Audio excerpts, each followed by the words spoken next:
हर हर गंगे जय शिव शंकर।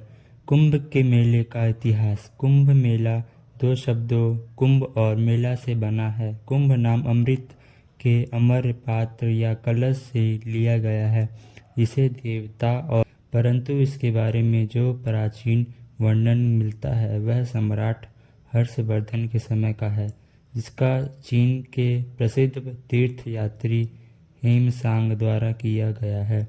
पुराणों के अनुसार ऐसा माना जाता है कि शंकराचार्य ने इसकी शुरुआत की थी और कुछ कथाओं के अनुसार कुंभ की शुरुआत समुद्र मंथन से ही हो। ऐसा कहा जाता है कि महर्षि दुर्वासा के श्राप के कारण जब इंद्र और देवता कमजोर पड़ गए तब राक्षस ने देवताओं पर आक्रमण करने उन्हें परास्त कर दिया था। ऐसे में सब देवता मिलकर विष्णु भगवान के पास गए और सारी कहानी बताई। तब भगवान ने देवताओं को दैत्य के साथ मिलकर समुद्र यानी क्षीर सागर में मंथन करके अमृत निकालने को कहा। यह दूध सागर ब्रह्मांड के आकाशीय क्षेत्र में स्थित है। सारे देवता भगवान विष्णु जी के कहने पर दैत्यों से संधि करके अमृत निकालने के प्रयास में लग गए।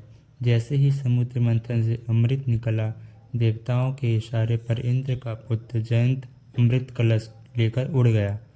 इस पर गुरु शंकराचार्य के कहने पर दैत्यों ने जयंत का पीछा किया और काफ़ी परिश्रम करने के बाद दैत्यों ने जयंत को पकड़ लिया और अमृत कलश पर अधिकार जमाने के लिए देव और राक्षस ने 12 दिन तक भयानक युद्ध चला रहा। ऐसा कहा जाता है कि इस युद्ध के दौरान पृथ्वी के 4 स्थानों पर अमृत कलश की कुछ बूंदें गिरी थी, जिसमें से पहली बूंद प्रयाग में, दूसरी बूंद हरिद्वार में, तीसरी बूंद उज्जैन में और चौथी बूंद नासिक में गिरी थी। इसीलिए इन्हीं 4 स्थानों पर कुंभ मेले का आयोजन किया जाता है। यहीं आपको बता दें कि देवताओं के 12 दिन पृथ्वी पर 12 साल के बराबर होते हैं, इसलिए हर 12 साल में महाकुंभ का आयोजन किया जाता है। 3 तरह के कुंभ मेला होते हैं: अर्ध कुंभ, पूर्ण कुंभ, महाकुंभ। अर्ध कुंभ हर 6 वर्ष में केवल प्रयागराज और हरिद्वार में आयोजित किया जाता है। अर्ध या का अर्थ है आधा और इसका आयोजन को पूर्ण कुंभ के बीच में आने वाले धार्मिक मेलों के रूप में देखा जाता है। यह मेला भक्तों के लिए एक ऐसा अवसर है जहां वे अपने धार्मिक और आध्यात्मिक जीवन में प्रगति कर सकते हैं। साधु संत की संगत में बैठकर ज्ञान प्राप्त करना और संगम में स्नान का अक्षय पुण्य अर्जित करना अर्धकुंभ की विशेषताएं हैं। पूर्ण कुंभ 12 वर्ष के अंतराल पर आयोजित होता है। चारों तीर्थों स्थलों पर बारी बारी से इसकी मेजबानी की जाती है। यह मेला पूर्ण इसलिए कहलाता है क्योंकि यह 12 वर्ष के चक्र पर समापन करता है। प्रयागराज में होने वाले पूर्ण कुंभ का महत्व विशेष रूप से ज़्यादा है।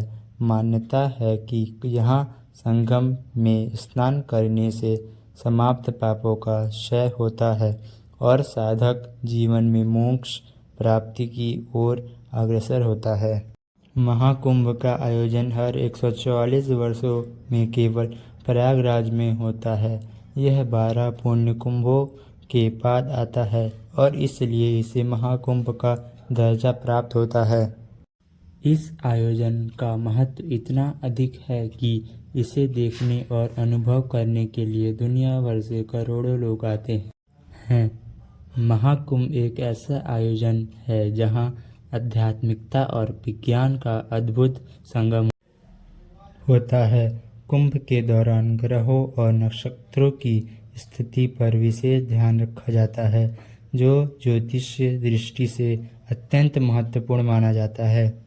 महाकुंभ में स्नान को आत्मा की शुद्धि और पापों से मुक्ति का माध्यम माना जाता है। कहा जाता है कि कुंभ के दौरान पवित्र नदियों में स्नान करने से मोक्ष प्राप्त होता है। स्नान घाट जो संगम के तट पर होता है, यहाँ विशेष रूप से श्रद्धालु, संत एवं पर्यटकों के द्वारा स्नान किया जाता है।